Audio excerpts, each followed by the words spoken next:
This show is part of the Head Stuff Podcast Network.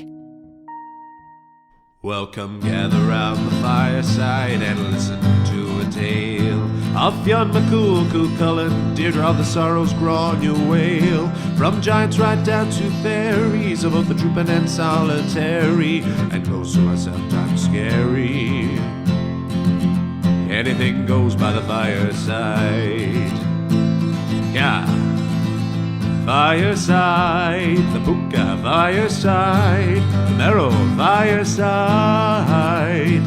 Kings and queens fighting heroes, don't you run from the fun, there's no need to hide. Sit by the fireside.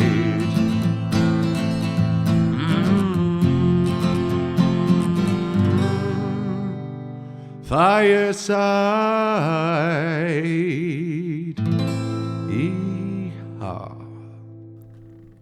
Hello and welcome to Fireside, the Irish storytelling podcast. Each episode of Fireside, we take a story from folklore or mythology, we retell it, have a chat about the tale itself and about the craft, the culture and the history of storytelling. My name is Kevin Ciolahan, I'm your host and your Fireside Bard. Welcome to episode 235 of Fireside.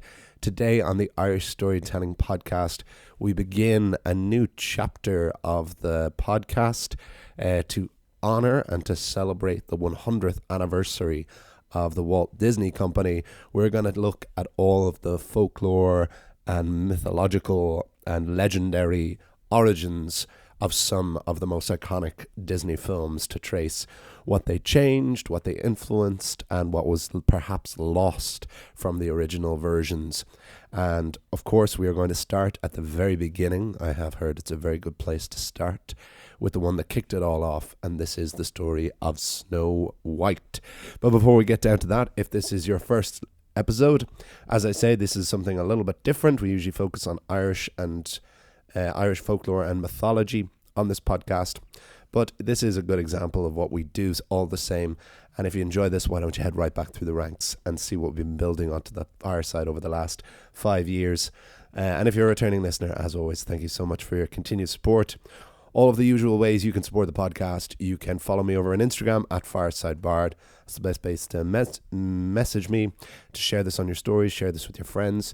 You can email me at thefiresideBard@gmail.com if you're not on social media. And if you want to support me in a more direct way, you can buy my book, Garden Sea, my Neo-Myth of Home, my poetry collection.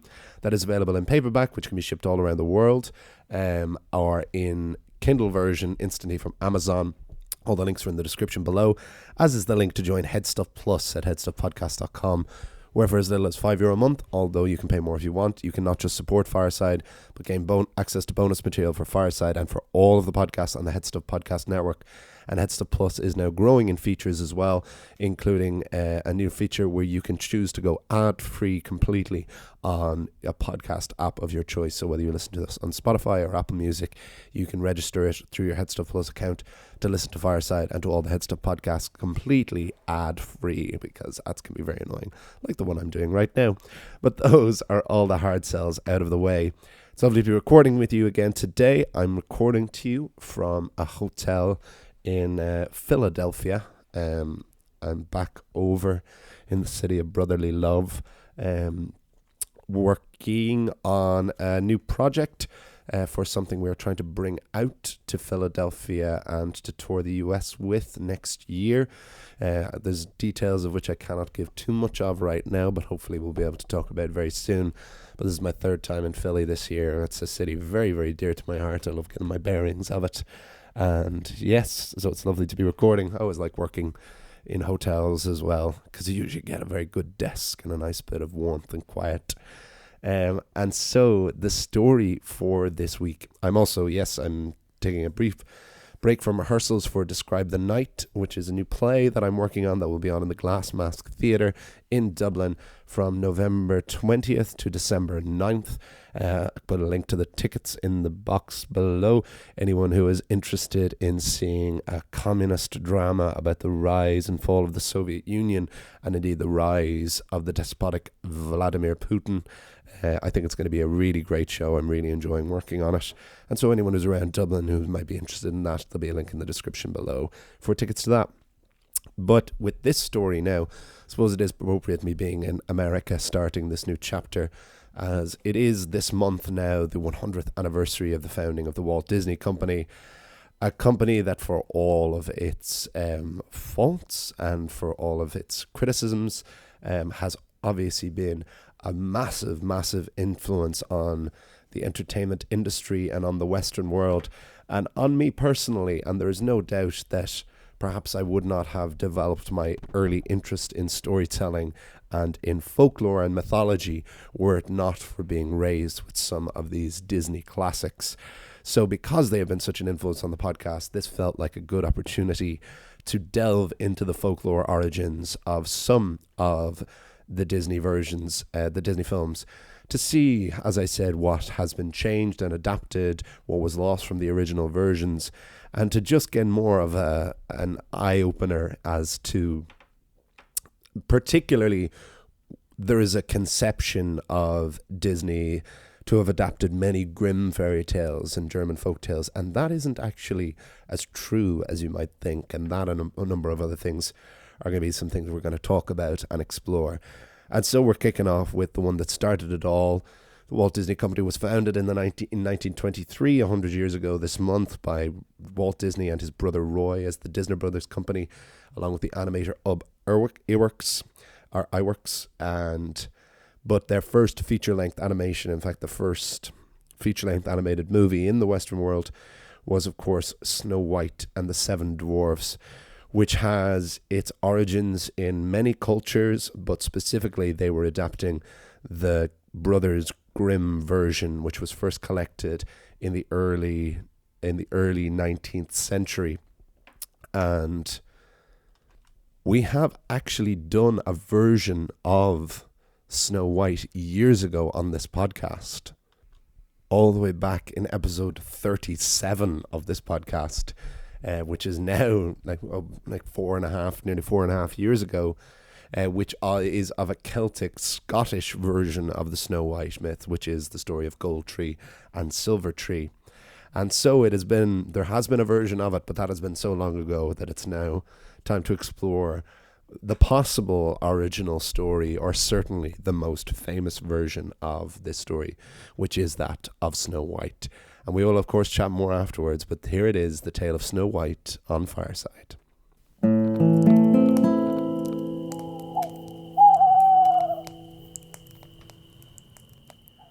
Snow White.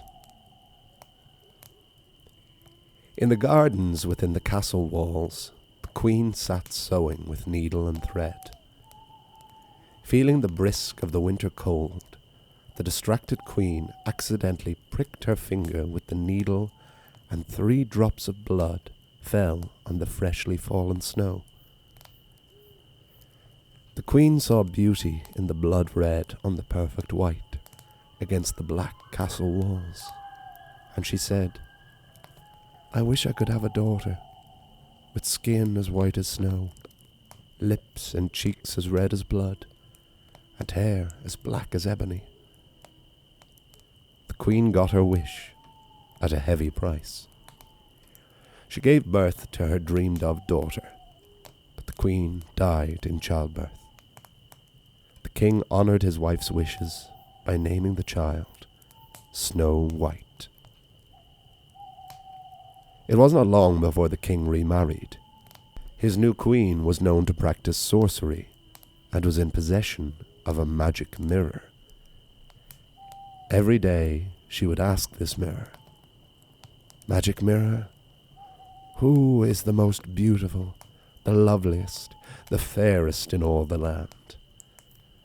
And the mirror would reply, "Your Majesty, no one is as beautiful, as lovely, or as fair as you." Every day this happened, until the young Snow White grew to the age of 7. Even by this young age, Snow White lived up to her name in skin, with red lips and cheeks and ebony black hair. And after her birthday that year, the vain queen asked her mirror the same question. And this time the mirror replied, "You are lovely, my queen, but the young princess is even lovelier than you."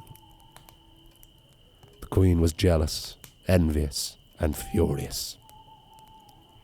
She already had no love for her husband's child from a previous marriage, and this was more than she could take. The queen summoned a hunter to take the little girl out to the woods and to conveniently lose her. "At least the kingdom will think she has been lost," said the queen. "But I will want proof from you. I want you to cut out her heart and bring it to me." The huntsman dutifully accepted the queen's brutal proposition. He took the young Snow White out into the woods. He grabbed the little girl by her hand and raised a knife high above her head. The distance from the height of the huntsman's knife down to the little Snow White was so great that the princess saw the blade coming. She screamed and cried and begged the huntsman. She dropped to her knees with her head in her hands. The hunter dropped his knife and collapsed and cradled the little girl. He could not do it, but nor could he return the princess to the castle. The queen would have him killed. So the huntsman told Snow White to run into the forest and never return. The hunter knew the child would not survive out there on her own, but at least he would not have done the deed himself. The huntsman then hunted a wild boar and cut out its heart to serve to the bloodthirsty queen. Little Snow White ran into the forest. She had never wandered this far alone, and she tried to stop crying, to not make so much noise. She saw nothing but trees and darkness, until the princess saw something different. The fresh sap dripping from chopped wood. Snow White followed the smell and found a tiny cottage. It looked a perfect size for a little girl. Perhaps more children live here who've run away from home. Snow White approached the cottage. The door was unlocked, but nobody was home. Inside was a table with 7 little chairs, with knives, forks, plates, and cups to match. Everything was child-sized, and Snow White felt right at home. She nibbled on what food she could find before climbing the stairs of the cottage up to the bedroom. Inside were 7 child-sized beds, and Snow White tried each one, but only the 7th felt just right. The tired and traumatized little princess was not long falling asleep. Except the cottage was not owned by children. It was owned by 7 dwarfs who made their living mining for gold under the mountain. The dwarfs returned home that night from a long day smashing rocks to see their front door disturbed.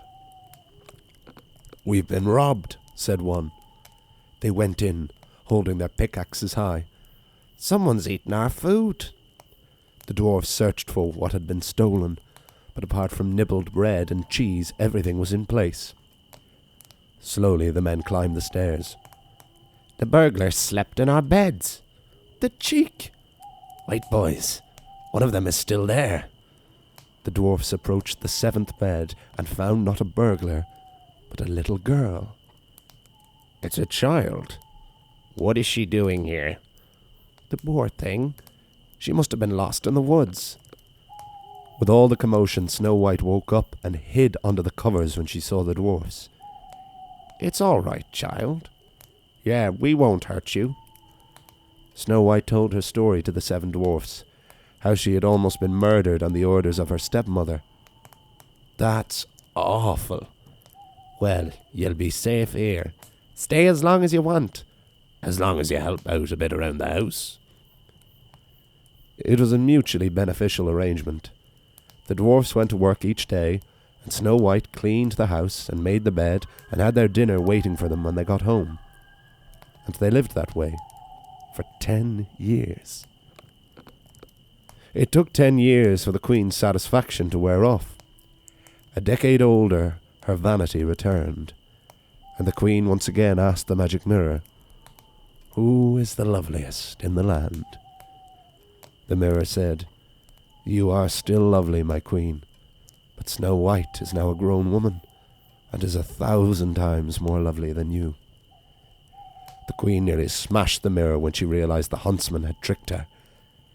She decided to take matters into her own hands, and vowed to murder the princess.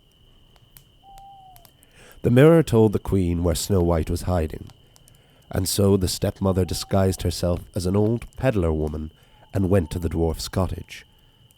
The men were at work when the old woman knocked on the door.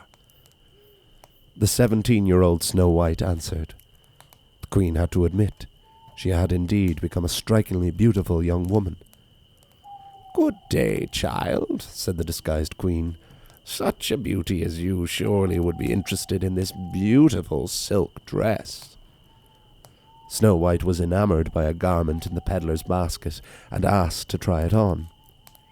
The peddler helped the princess into the dress, but when she was pulling the laces of the bodice, she pulled them so tight that the life choked out of Snow White.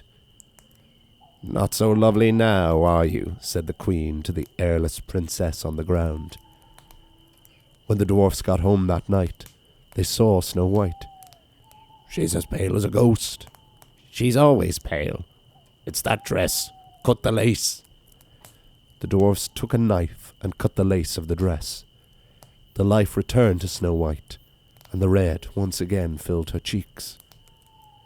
"This is the work of the queen. You'll have to be careful, dear. Don't open the door to any strangers." It was the next day when the queen learned from the mirror that Snow White was still alive. Disguising herself once again, the queen returned to the cottage and knocked on the door. Through the window, Snow White said, "I'm sorry, I can't let you in." "I understand, child, but surely you can still look. I have a beautiful comb here for your beautiful hair." Snow White opened the window. The comb was indeed beautiful. "My goodness, child," said the old woman. "How long has it been since you combed that hair?" She reached out with the comb and pulled Snow White's hair hard enough to pull it out. The princess fell to the ground, lifeless once more, with the deadly comb still matted in her ebony hair. That night, the dwarfs found Snow White and saw the comb. "It's the queen again. The comb must be poison. Be careful." With a handkerchief, the dwarfs removed the comb, and Snow White came back to life. When the queen heard that Snow White had once again evaded death, she knew she had to do something different. A sure thing. An apple. A poisoned apple that would kill from one bite. This time, disguising herself as a farmer's wife, the queen returned to the cottage. Snow White did not even come to the window this time. "I can't talk to you," she said. "Ah, child, I just wondered if you wanted an apple." "I'm fine, thank you." "But it's red as your cheeks, and delicious." Snow White appeared. "How can I trust you?" The queen had thought of this. She cut half of the apple off and ate it. This half was not poisoned, and this reassured Snow White, who opened the door and took a bite. The moment the apple passed her lips, the princess dropped dead. "See how lovely you are when the forest creatures feast on your flesh," laughed the queen. That night, the magic mirror confirmed Snow White's death by telling the queen, "You are the most beautiful, loveliest, and fairest in the land." The dwarfs could not revive Snow White this time, but nor could they bring themselves to bury the beauty. So they built a glass coffin and placed it on a mountain top. Each day they took turns to guard the princess. Snow White was never left alone. After a couple of weeks of this, a prince was out hunting and came across the coffin of Snow White. The prince recognized the princess and told the dwarf on duty, "The princess should be returned to her castle. She should be buried with her family, her ancestors." The dwarf was reluctant, but gave in to the prince's wishes. "Just be careful with her," the dwarf said. "Take care of her, like we tried to." The prince ordered his men to carry the glass coffin of Snow White down the mountain. On the road, they tripped on a rock and nearly dropped the coffin. In the process, the poisoned apple dislodged from the throat of Snow White. She had never quite swallowed it, and the princess came back to life. The prince was overjoyed and brought Snow White home, where they soon planned to marry. The queen asked her magic mirror that same question, and the mirror told her, "Your Majesty, there is a young queen who is more lovely than you." How could this be? Who was this mysterious new queen? She had to know. So the wicked queen went to the castle, where a wedding was still being held, and realized that the new queen was Snow White. How? The queen wondered. She must kill her now.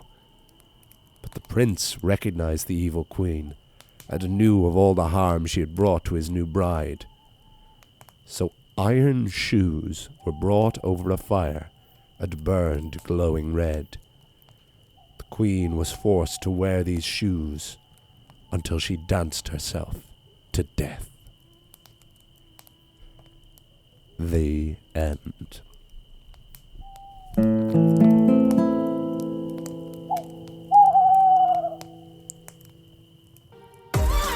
Drag Race UK is back, and if you are watching and you want to hear some outrageous opinions, some glittering guests, and some piping hot tea, tune in to Sissy That Pod with new episodes every Friday right after the episode airs. Brought to you by the Head Stuff Podcast Network. Don't hate me because I'm beautiful, hate me because I listen to Sissy That Pod.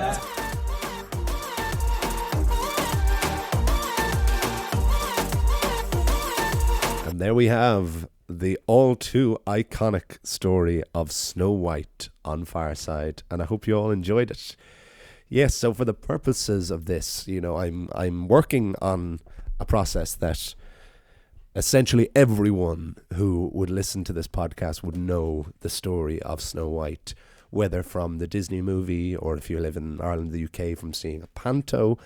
But perhaps some of you are unfamiliar with the Brothers Grimm version of this story. The Brothers Grimm stories, which are famous for their brutality compared to our modern sensibilities. And Snow White is a good example, probably not as brutal an example as their version of Cinderella, which we'll be doing next week, but of what was really added in the later century. And so to kick things off, I love this beginning with the queen who dies and who dreams of having a daughter named Snow White, because bizarrely, and it's probably a total coincidence, this is actually an element in the story of Deirdre of the Sorrows, where Deirdre wishes to marry a husband with hair as black as raven and skin as pale as snow and lips and cheeks as red as blood. And so Nisha, who becomes the love of Deirdre of the Sorrows in Irish myth, has a Snow White origin story, which I remember noticing when we adapted the story of Deirdre of the Sorrows all the way back at the end of year 1, I believe it was, at Fireside. And so we have a return to this wonderful detail to kick things off. And then most of the story remains the same as the Disney version and in most subsequent versions. The most iconic part is, of course, the magic mirror. And the magic mirror is there in the Grimm story, and it's the who is the fairest in the land. But the crucial difference is that Snow White is a child. In the Disney version, and indeed most versions, she is portrayed as like a young adult, as a teenager. And particularly her actions in the Disney movie make a lot less sense when she's an adult, because there is very little agency that Snow White has over her own life. And when you think of her as an adult just wandering into a stranger's home and eating their food and sleeping in their beds, a lot of that makes a lot more sense when you picture like a little girl who would have no choice in the matter and would just be all impulse and instinct. And it also softens the relationship with the dwarfs, who essentially make Snow White their servant. It's that they are taking her in, and Snow White is of course put to work. I mean, there is definitely a reality where they don't make her work at all. But again, it's this idea of this length, this duration. You know, in most versions of this story, you picture all of this happening over the course of a couple of weeks, not them living in the woods for 10 years. Although the surprising element is that in those 10 years, the queen never looks in her magic mirror. She seems fully satisfied or terrified to ever ask the magic mirror again in the intermediate time period about whether or not she is the fairest in the land. Another crucial difference is, of course, the visits of the queen. So in the Disney version, the queen transforms herself into an old woman, and she goes with the poisoned apple, which is another very iconic aspect of this story. But in the Grimm version, as with most Grimm versions, and we'll see this with Cinderella as well, there are 3 visitations. There is always a rule of 3 in folklore. And so we have first the silk, the dress, and the laces on the dress being tied too tight and choking Snow White to death, which the dwarves are able to save her from. Then we have the poisoned comb, and then finally we have the apple, which rather than being taken a bite of, seems to actually physically choke Snow White, rather than succumb to a digestive poison.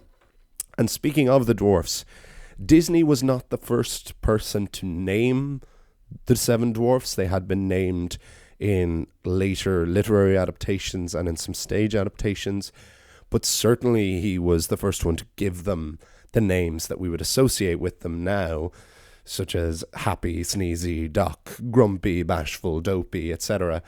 And there is no doubt that the dwarfs have less personality in the Grimm tale. In the version I adapted this from, which I should say is my main focus on this, is of my favourite versions of these stories, which are the Grimm Tales for Young and Old adaptation by Philip Pullman, which was one of the big, very foundational influences on this podcast. And Pullman certainly gives a flavour of the personality of each dwarf, which I've tried to do here by giving dialogue to them, even randomly associated, just to have this idea of this cacophony of voices. But getting back to the queen, she does finally successfully poison Snow White. And there we have another crucial change. We still have the same with the glass slipper, but that brings us to the prince. So in most versions of this story, certainly in the Disney version, the prince is established at the beginning, and there was this that Snow White wants to marry this prince, whereas the prince only appears as essentially a deus ex machina at the end of this story. He has no appearance at the beginning. But there is something in this version that I do quite like, and this is an aspect where a thing we associate with Disney that didn't as much have a reference in folklore is the true love's kiss. The prince does not kiss Snow White in this version. He rather has a slightly more noble reason to take her corpse away. In some versions it is that he just thinks she's so beautiful and just wants to display this beautiful dead corpse at home. But I liked this idea that he actually wanted to return the princess to her family castle and to bury her with her ancestors. That read more authentically to me. And then we have the very famous change where rather than a true love's first kiss, we have the significantly less romantic resolution to the story of the prince's servants carrying the coffin and tripping up and dislodging the apple from Snow White's throat, and that it wasn't that she had been poisoned, but rather that she had been choked, and because she had not swallowed it, she gets to come back to life. And then they decide to get married and live happily ever after.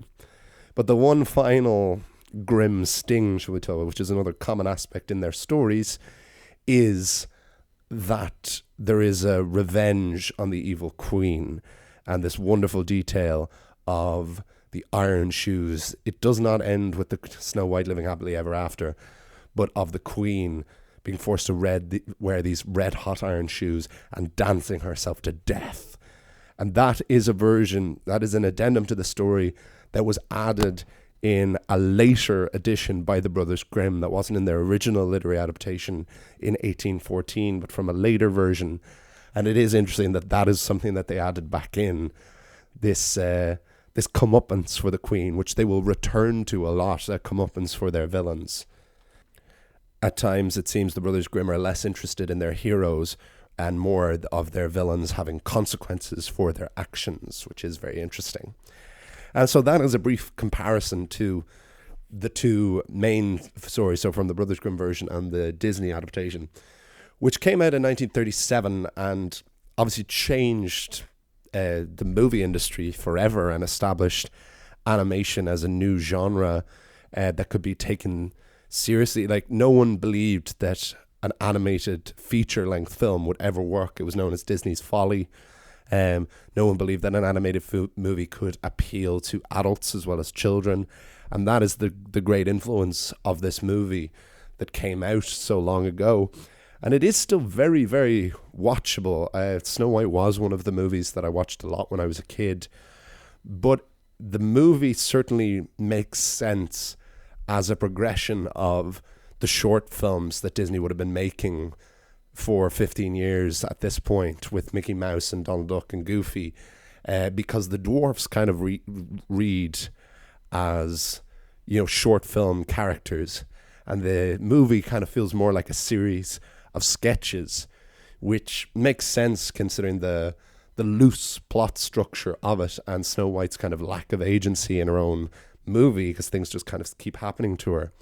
But to compare it back to the story, it's hard to tell whether or not it's because this story is just so ingrained in the Western mind, but it just seems like so tight. Like, there's actually quite a lot of story to this. It was longer than I was expecting it to read as.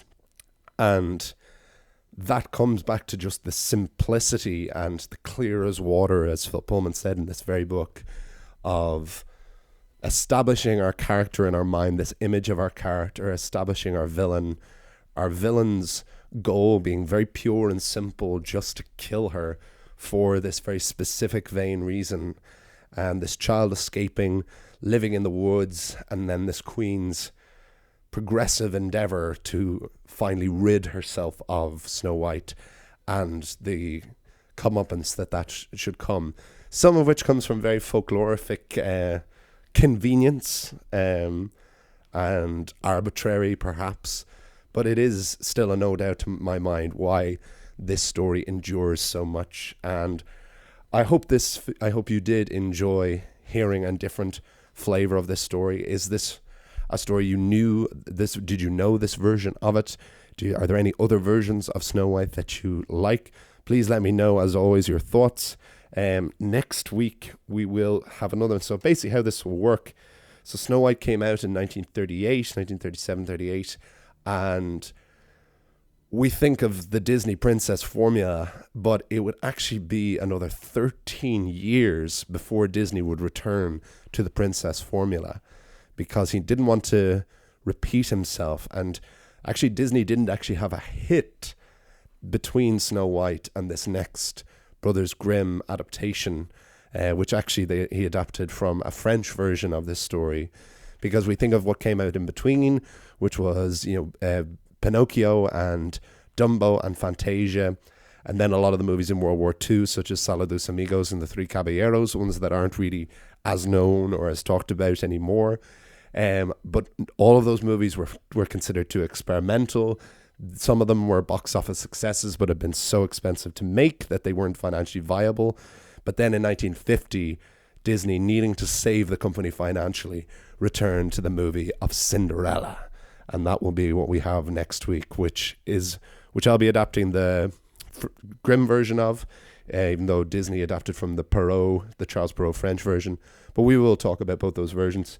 So follow me over on Instagram at Fireside Bard. Email me at thefiresidebard@gmail.com. Buy my book, Garden Sea, A Neo-Myth of Home. Join at Headstuff Plus at headstuffpodcast.com. I will see you all. You'll hear me all next time. Remember, wherever you are and wherever you go, you can always join me by the fireside. This show is part of the Head Stuff Podcast Network, a hub for the creative and the curious. Shows are produced in association with Head Stuff and the Podcast Studios Dublin. Find out more or become a member at headstuffpodcasts.com.